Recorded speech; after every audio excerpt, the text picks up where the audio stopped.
perbedaan sikap masyarakat adat Dayak Lundaya Krayan tentang pengibaran bendera Dayak Borneo.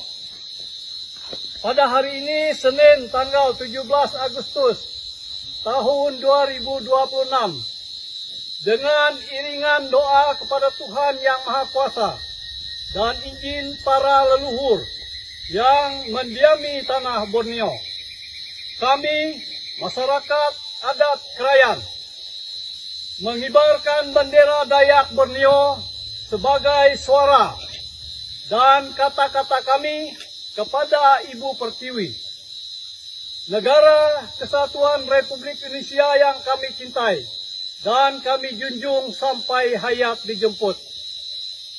Bendera ini merah, kuning, biru adalah simbol keluhuran budaya, simbol keadaban dan kemanusiaan suku bangsa Dayak. Kami tidak sedang melawan, memberontak atau membangkang terhadap Ibu Pertiwi. Dan kami tidak sedang, dan NKRI yang telah melahirkan dan membesarkan kami di muka bumi ini. Kami NKRI dan kami Merah Putih selamanya.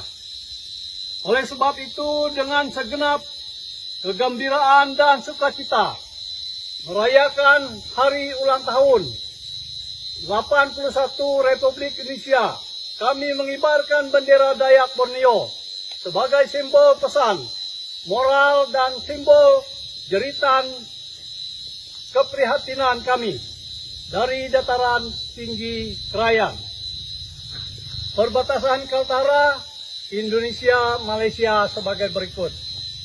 Pertama, kami menuntut percepatan penyelesaian pembangunan jalan dan jembatan nasional Malinau Krayan sebagai infrastruktur strategis yang sangat membentuk konektivitas, mobilitas masyarakat, pelayanan dasar, pertumbuhan ekonomi, serta penguatan pertahanan dan kedaulatan negara kawasan perbatasan.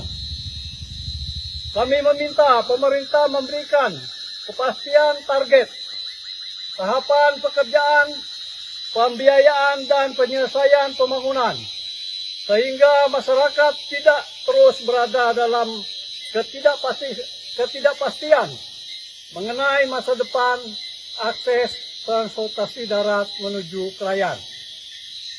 Yang kedua, kami menuntut